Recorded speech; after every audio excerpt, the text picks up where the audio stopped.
అందరికీ నమస్కారం. నేను మీ అనంతరామ శర్మ. మనకి రాశి ఫలములు చూస్తూ ఉంటాము. ఎందుకు చూస్తాము అసలు రాశి ఫలాలు అంటే, ప్రతి నెల కూడాను ఈ రాశి ఫలాలు చూసుకోవడము, లేదు ఇలా మీడియాల్లో వినడము, చేయడము చేస్తూ ఉంటాము. ఎందుకు అన్న విషయానికొస్తే, గత నెల కంటే ఈ నెలన్నా బాగుందా లేదా అనేది ఒకటి. ఒకవేళ బాగుంటే పర్వాలేదు. ఈ నెల మనకి సాఫీగా సాగిపోతుంది. ఈ నెల చాలా బాగుంది. కాబట్టి ఈ బాగున్న దాన్ని మనం ఇంకా మెరుగ్గా ఎట్లా చేసుకోవాలి, ఏమిటి అనేది చూసుకుంటాం. మరి ఒకవేళ బాగా లేదు ఈ నెల అనుకున్నటువంటి రాశులు ఏమైనా ఉంటే, ఆ రాశి వారు ఎక్కడ బాగలేదు, ఎందుకు బాగలేదు, మనలో ఎక్కడ తేడా వస్తుంది, మొత్తం కూడా చెప్తూ ఉంటాం మేము. దేనివల్ల ఈ సంవత్సరం ఎక్కడ బాగుండట్లేదు, ఏం చేయటం వల్ల బాగుండట్లేదు అనేది కూడా కొన్ని చెప్పాల్సి వస్తుంటుంది. కాబట్టి అటువంటివి మనం తగ్గించుకుంటూ, అటువంటి వాటి విషయాల జోలికి పోకుండా, ఉదాహరణకి కోపం ఎక్కువ అని వచ్చింది అనుకోండి, ఈ నెల మొత్తం మనం కోపాన్ని తగ్గించుకుంటూ ఏం చేస్తే బాగుంటుంది ఇంకా అనేది ఆలోచిస్తూ మనం ముందుకు పోతూ ఈ నెల కూడా మనకు అనుకూలంగా మారేటట్లుగా చేసుకోవచ్చు. అంటే జాగ్రత్త పడటం కోసము ఈ నెల మనం కొంత జాగ్రత్త పడుతూ, తర్వాత బాగున్నదనుకోండి దాన్ని ఇంకా మెరుగ్గా ఎట్లా చేయాలి అనేది చూసుకుంటూ, లేదు దాన్నే సరళంగా ఆ విధంగా అయినా సరే ఈ నెల గడిచిపోతే సరిపోతుంది అనుకున్నట్లుగా అయినా ఆలోచిస్తూ మనం ఈ రాశి ఫలాలు తెలుసుకుంటూ ఉంటాము. కాబట్టి రాశి ఫలాలు అందుకు తెలుసుకోవాలి కానీ, ఏదో చెయ్యొచ్చు, దీనివల్ల ఇంకేదో అవుతుంది, ఏదో ఒక్కసారి కలిసి వస్తుంది, ఇలా దయచేసి ఆలోచించకండి. మనకు ఒక్కసారి ఏది పడదు. మనం కష్టపడ్డ దాన్ని బట్టే మన యొక్క ముందుకు వెళ్ళటం ఉంటుంది. దానికి కాస్త గ్రహాలు కూడా అనుకూలిస్తూ ఉండాలి.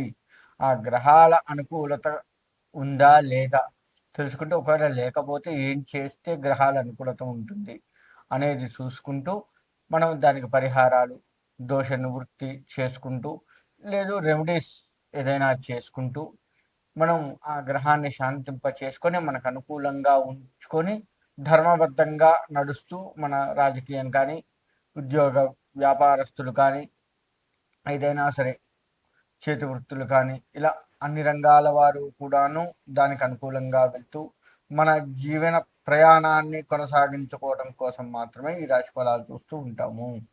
కాబట్టి ఇక ముందుగా మనము ఒక్కొక్క రాశి గురించి తెలుసుకుంటూ ముందుకు వెళ్ళే ప్రయత్నం చేద్దాం. మకర రాశి. మకర రాశి వారికి 8వ ఇంట గ్రహ సంచారము వలన అనేక ఇబ్బందులు వస్తాయి. కానీ శని, రాహు ఈ గ్రహములు మిమ్మల్ని ఏమీ చెయ్యవు. గుర్తుపెట్టుకోండి. శని పట్టింది, శని వల్ల ఇబ్బందులు వస్తున్నాయి, ఇటువంటివి ఎవరన్నా చెప్పినా తొందరపడి నమ్మకండి. ఏ ఇబ్బంది లేదు. సుఖంగా జీవిస్తూ ఉంటారు. మీరు అనుకోని విషయాలలో జామీనాలు ఇచ్చి పోలీస్ స్టేషన్ల చుట్టూ, కోర్టుల చుట్టూ తిరగవలసిన పరిస్థితి కొంత కనపడుతూ ఉంది. అనవసరమైన విషయాల్లో వేలు పెడుతూ ఉంటారు. అంతేకాకుండా మీరు శత్రుభయం ఈ రాశి వారికి కొంత కనపడుతూ ఉంది. ప్రతి విషయంలోనూ జోక్యం చేసుకోవటము తగదు. గుర్తుపెట్టుకోండి. ప్రతి విషయంలో జోక్యం చేసుకోకుండా మీ పని ఏదో మీరు చూసుకోండి. భార్యాభర్తల మధ్య అన్యోన్యత పెరుగుతుంది. ఎడబాటుగా ఉన్నటువంటి భార్యాభర్తలు ఈ నెలలో కాస్త కలిసే అవకాశం కూడా ఉంది. వారందరూ కలిసి సుఖంగా జీవించడానికి ప్రయత్నాలు కూడా జరుగుతూ ఉంటాయి. వీరికి ఇబ్బందల్లా ఏందయ్యా అంటే, అనవసరమైన విషయాల్లో వేలు పెట్టి పోలీస్ స్టేషన్ల చుట్టూ, కోర్టుల చుట్టూ తిరగటము, జామీనాలు ఇవ్వడము, ఇటువంటివి చేయకుండా ఉండండి. తద్వారా ఆ విషయం నుంచి మీరు కాస్త ఉపశమనం పొందుతూ ఉంటారు. ఆర్థికంగా నిలదొక్కుంటారు. అనవసరపు ఖర్చు చేస్తూ ఉంటారు. ఇవి కూడా ఉన్నాయి. ఆర్థికంగా ఎంత వస్తుందో అనవసరపు ఖర్చు అంత చేస్తూ ఉంటారు. దీన్ని మీరు సరిచేసుకోండి. అంతేకాకుండా ఈ రాశివారు మంగళవారం నాడికి సంబంధించినటువంటి పరిహారాలు చేసుకుంటూ, చక్కగా ఉండండి. ఈ రాశి వారికి శివాభిషేకం చేసుకుంటూ ఉండండి. శివుడు లయకారకుడు, మనకున్న కష్టాన్ని స్వామివారు తీరుస్తాడు. కాబట్టి లయకారకుడు కాబట్టి ఆయనకు అభిషేక అర్చనలు చేసుకుంటూ ఉన్నట్లయితే మీకు మంచి జరిగే ఆస్కారం కనబడుతూ ఉంది. ఈ రాశివారు మొత్తంగా వ్యాపారస్తులు అయితే పక్క వ్యాపారాన్ని చూసి ఈర్ష్యపడేది కొంత కనపడుతూ ఉంది. ఆ విధంగా కాకుండా మీరు సొంతంగా ఏం చేస్తే బాగుంటుందో ఆలోచిస్తూ దానికి మీరు ప్రయత్నాలు చేస్తూ ఉండండి. విద్యార్థులు కష్టపడి చదవవలసిందే, ఇందులో ఎటువంటి సందేహం లేదు. మీరు ఎంత కష్టపడి చదివితే అంత విజయాన్ని సాధిస్తారు. ఇక రాజకీయ రంగం కూడా మీరు కష్టపడుతూ ఉన్న కొద్దీ మీకు ఫలితం వస్తుందే తప్ప మీరు ఎక్కడా కూడా ఉత్సాహంగా పనిచేస్తున్నాం కదా అదే వస్తుందని అశ్రద్ధ చూపించవద్దు, గుర్తుపెట్టుకోండి. ఎటు తిరిగి ఈ రాశి వారికి గ్రహ సంచారమే కొంత ఇబ్బంది పెడుతూ ఉంది. కాబట్టి మీరు